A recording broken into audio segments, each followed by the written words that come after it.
Antes que nada, quiero darles un saludo. Esta página se creó con la finalidad de que todos los maestros y servidores de la educación y el público en general tengan al menos los conocimientos básicos para su defensa legal. Asimismo, para que conozcan la problemática y cuestiones interesantes que han estado afectando a la educación en México, ya sea como historia o ya sea como algún hecho actual que es relevante, igual ofreciendo material para pensar y reflexionar.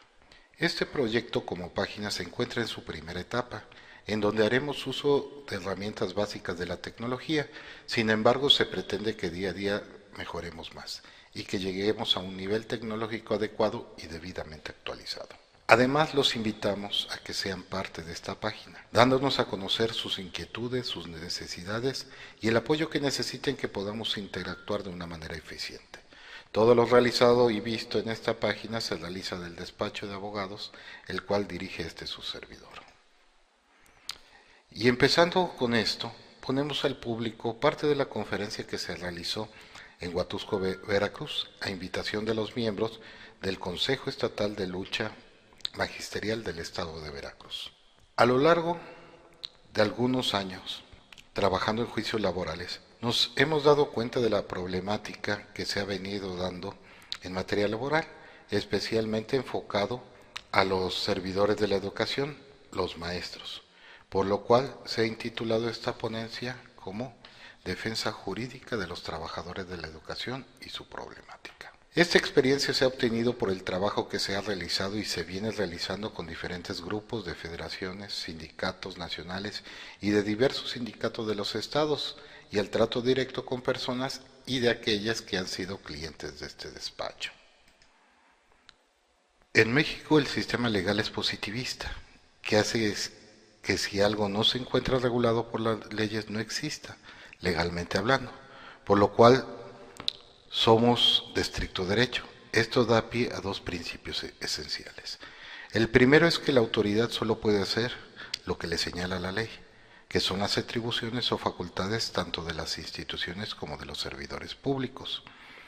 El segundo de los principios es que los ciudadanos pueden hacer lo que quieran siempre y cuando no se lo prohíba la ley, siendo uno de los principios básicos de libertad que cuenta el individuo dentro de nuestro derecho. Todo emana de la Constitución. Es por ello que existe un orden constitucional. En un análisis somero, tenemos que la Constitución didácticamente se puede dividir en dos grandes partes. La parte dogmática, que abarca del artículo 1 al 29 constitucional, en donde encontramos las garantías constitucionales individuales y además con las últimas reformas surgidas, los derechos humanos que ya tomaron el rango de derechos constitucionales. De las garantías que encontramos en esta parte, algunas de ellas serían garantías de no discriminación, de igualdad, de asociación, de igualdad jurídica, de trabajo, entre otros.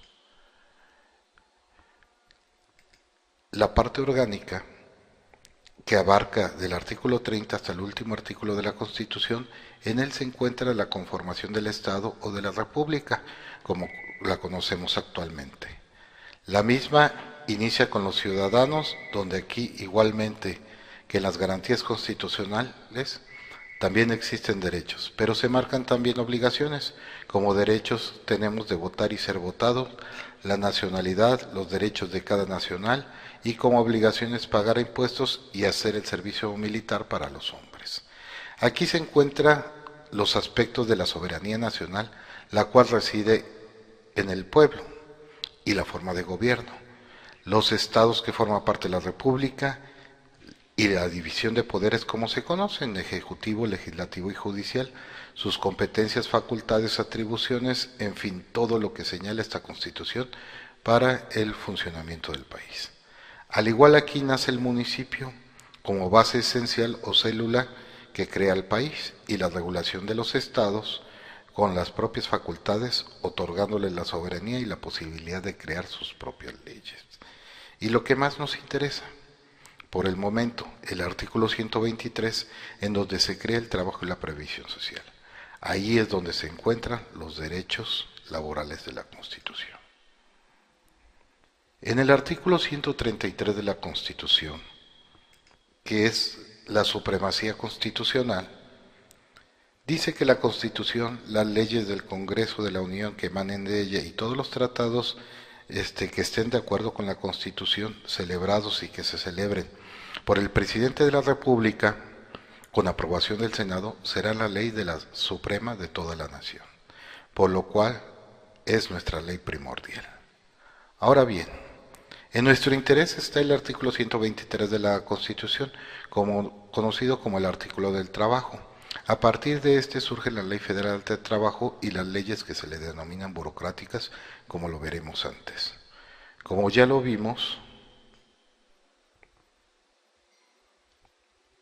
en garantías constitucionales tenemos derecho de igualdad, derecho de asociación, derecho de sindicalización, derecho de elegir el trabajo que más nos acomode, derecho al salario, derecho a la vivienda, derecho a la educación, derecho de seguridad jurídica. Ahora, incluyen también derechos humanos, pero además tenemos que el artículo 123 constitucional nos dice cuáles son los derechos de los trabajadores.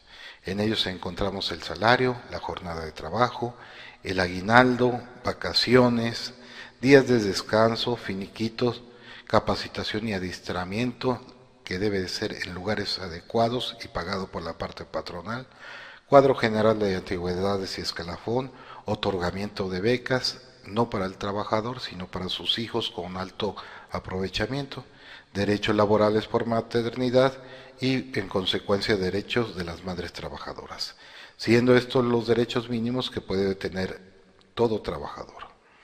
El artículo 123 se divide en dos apartados. En el apartado A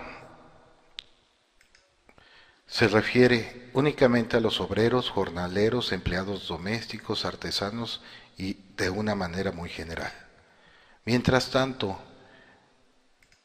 en el apartado B se refiere y establece a los poderes de la Unión, el gobierno del Distrito Federal y sus relaciones con sus trabajadores y las disposiciones para estos.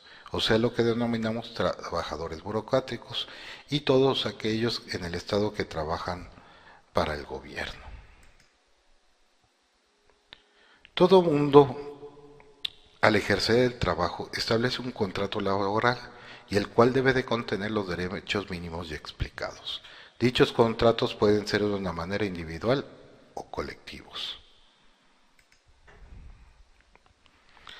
Las relaciones de contrato pueden ser colectivas a través de un sindicato y dependiendo del apartado de la Constitución que dan su origen, se puede decir que del apartado A del 123 constitucional se define como contrato colectivo de trabajo y del apartado B del 123 de la Constitución se definen como condiciones generales de trabajo.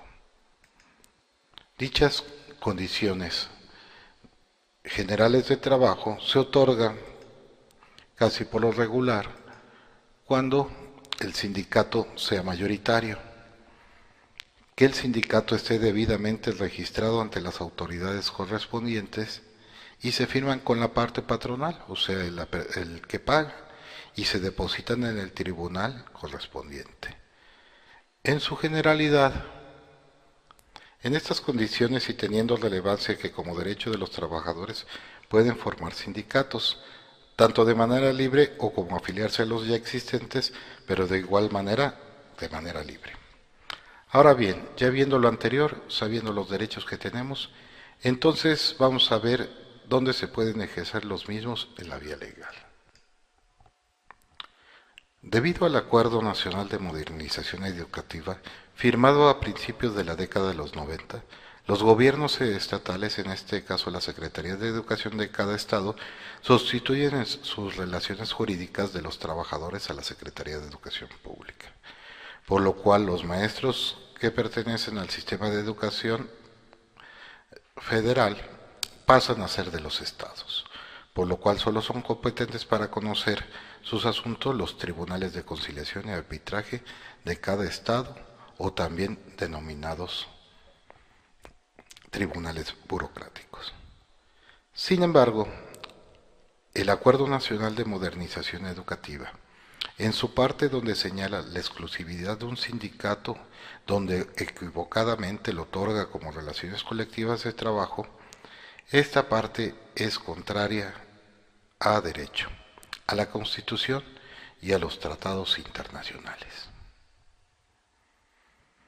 Y es por ello que no existe la división a partir del acuerdo de modernización educativa de maestros federales, pues todos los maestros de los estados en donde laboran se pueden decir que son estatales únicamente, salvo algunas excepciones, aunque reciban las prestaciones diferentes, pero eso es otra cosa. Entonces podemos decir que todos los trabajadores de la educación de los estados son estatales y no existe división en que unos sean federales y estatales. Se deben de regir por la normatividad de los estados, salvo algunas excepciones, debido a que el patrón es la Secretaría de Educación y no la Federación. Y en este sentido, la normatividad a regir es la estatal. Por eso, ahora, muy contados ya existen sindicatos que pueden afiliar, como los definen, estatales o federales, indistintamente. Aunque son pocos y no muchos, ya se está pudiendo hacer legalmente. Ya comentado lo anterior, para ejercer o defender los derechos laborales de los maestros, tenemos tiempos para hacerlo, lo que legalmente se llaman términos, que debemos de observar con mucho cuidado. Para la generalidad en todos los estados del país, dichos términos son comunes en las legislaciones de cada estado y son 3 básicos, en 1 mes, en 2 meses y en 2 años, y algunos en exclusividad tienen 1 año. En 1 mes tenemos las acciones de los trabajadores para pedir la nulidad de un nombramiento aceptado por error, contando a partir del momento que es conocido, y las acciones de los trabajadores para ocupar nuevamente el puesto que hayan dejado por riesgo de trabajo, contando a partir de la fecha de su alta expedida por los institutos de seguridad social a la que estén afiliados, por parte de la entidad pública o facultativo expresamente autorizado por dicha entidad en su caso. En 2 meses, las acciones de los trabajadores para separarse de su puesto y dejar sin efecto su nombramiento por causas imputables a la entidad pública. Las acciones de los titulares o de los responsables de una entidad pública para suspender, cesar o disciplinar a los trabajadores a partir de que sean conocidas las causas. Las acciones de los trabajadores para exigir la reinstalación o la indemnización en su caso, que esta ley concede por cese justificado a partir del día siguiente de su separación. En 2 años, las acciones de los trabajadores para reclamar indemnizaciones por incapacidades provenientes de riesgos de trabajo. Las acciones de las personas que dependieron económicamente de los trabajadores fallecidos con motivo de riesgos de trabajo para reclamar las indemnizaciones correspondientes, y las acciones para ejecutar resoluciones del Tribunal Estatal de Conciliación y Arbitraje. Ya conocido dónde podemos demandar, dónde podemos hacer valer nuestros derechos, entonces entramos de fondo a la problemática esencial que es motivo de la presente exposición.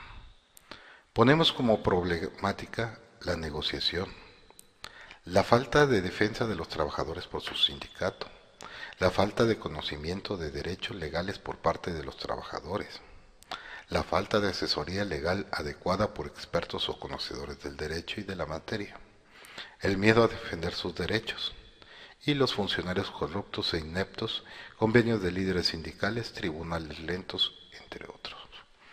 Ahora explicaremos cada uno de los aspectos mencionados.